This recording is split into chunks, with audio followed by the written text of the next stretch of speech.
Hi నమస్తే welcome to Myra media నేను మీ కేవీఆర్ అంతనాడు ఇంతనాడే గంగరాజు పాట పాడుకోవాల్సి వస్తుంది ఇప్పుడు చంద్రబాబు నాయుడు అన్నమాట ఆయన అంటే రాజమండ్రి సెంట్రల్ జైలుకి వెళ్ళిన తర్వాత స్కిల్ డెవలప్మెంట్ స్కామ్ లో జైలుకి పోయించిన తర్వాత టీడీపీ గ్రాఫ్ వెల్లువెత్తింది సానుభూతి పవనాలు వీస్తున్నాయి వచ్చే ఎన్నికల్లో అధికారం మాదే అని చెప్పి అటు లోకేష్ ఇటు చంద్రబాబు నాయుడు ఊదర కొడతా ఉన్నారు అయితే యాక్చువల్గా గ్రౌండ్ రిపోర్ట్ ఏంటంటే 80 నియోజకవర్గాల్లో టీడీపీకి అభ్యర్థులు కరువంట సో ఇది ఒక షాకింగ్ అన్నట్టు సోషల్ మీడియాలో పెద్ద ఎత్తున జరుగుతున్న ఈ ట్రోలింగ్ మీద అసలు వాస్తవాలు ఏంటనే చూసే ప్రయత్నం చేద్దాం ముందుగా కుప్పంలోనే ఈసారి చంద్రబాబు నాయుడుకు ఎదురుగాలి వీస్తున్న పరిస్థితి కనిపిస్తోంది ఎందుకంటే ఆయన కుప్పంలో 1983 నుంచి గెలుస్తా వస్తున్నారు అప్పటి నుంచి కుప్పంనే అడ్డం పెట్టుకొని గెలిచారు తప్ప కుప్పంలో గెలిచి ఢిల్లీలో చక్రాలు తిప్పుతాడు అమరావతిలో చక్రాలు తిప్పుతాడు హైదరాబాద్ లో చక్రాలు తిప్పుతాడు తప్ప కుప్పానికి ఏమి చేయడు అన్న కంక్లూజన్ కు అక్కడి స్థానిక ప్రజలు వచ్చినట్టు రీసెంట్ సర్వేలో తెలిసింది అందుకే ఆయన ఈసారి 2 చోట్ల పోటీ చేసేందుకు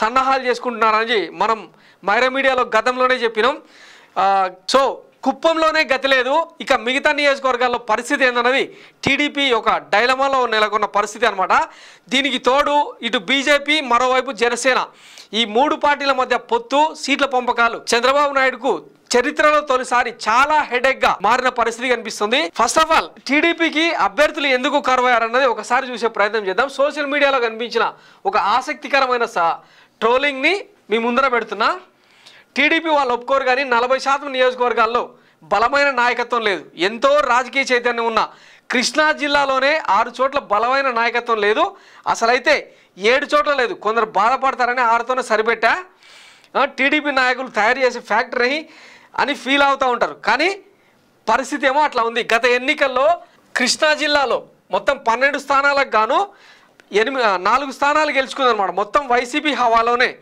అత్యధికంగా సీట్లు వచ్చింది కేవలం కృష్ణా జిల్లాలో మాత్రమే అట్లాంటి జిల్లాలోనే అభ్యర్థులు కరువయ్యారంటే ఒకసారి టీడీపీ పరిస్థితి ఏందన్నది ఇక వాళ్ళే ఊహించుకోవాలన్నమాట గత ఎన్నికల్లో అంటే వైసీపీ ఫ్యాన్ హవాలో జగన్మోహన్ రెడ్డి గాలిలో సైతం కృష్ణా జిల్లాలో 2 సీట్లను కైవసం చేసుకుంది ఇక ప్రకాశం జిల్లాలో 4 సీట్లు ఇట్లా అంటే మొత్తం ఈ కోస్తాంధ్రలోనే అత్యధికంగా టీడీపీకి వచ్చిన 23 స్థానాల్లో అత్యధికంగా వచ్చిన సీట్లు ఈ జిల్లాల నుంచి అట్లాంటి జిల్లాల్లోనే అభ్యర్థులు కరువయ్యారంటే ఇక ఆ పార్టీ పరిస్థితి ఏందన్నది ఒకసారి తెలుగుదేశం శ్రేణులే ఆలోచించుకోవాలి ఒకసారి ఇది ఏమంటుండో చూడండి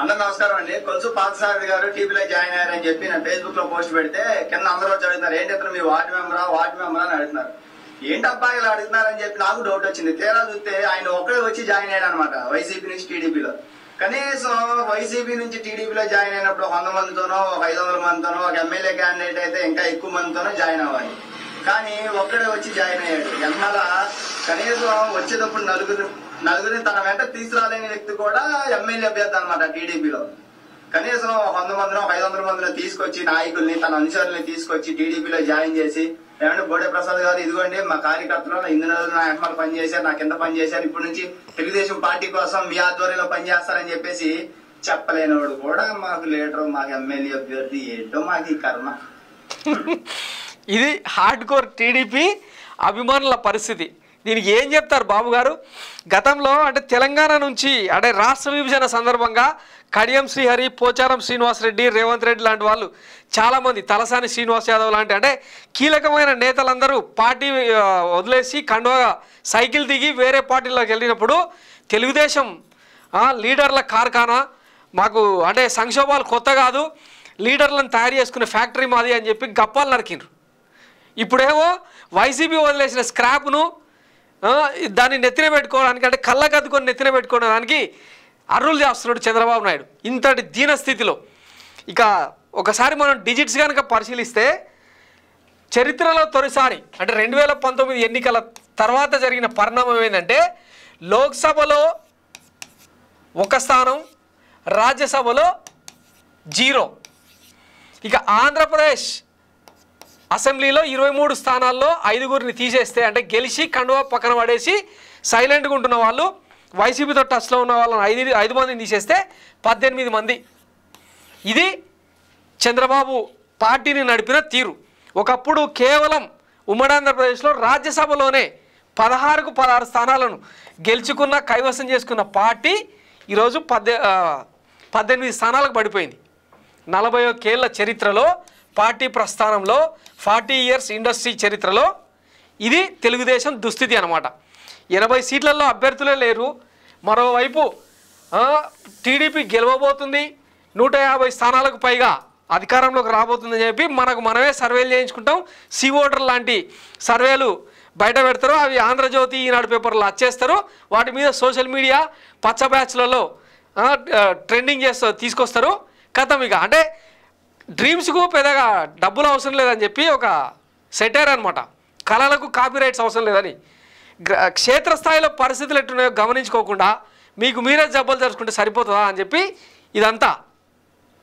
ఒకవైపు టీడీపీ, బీజేపీ, జనసేన పొత్తుతో ఒక సరికొత్త సమీకరణం తెర మీదకి వచ్చింది. ఏందది?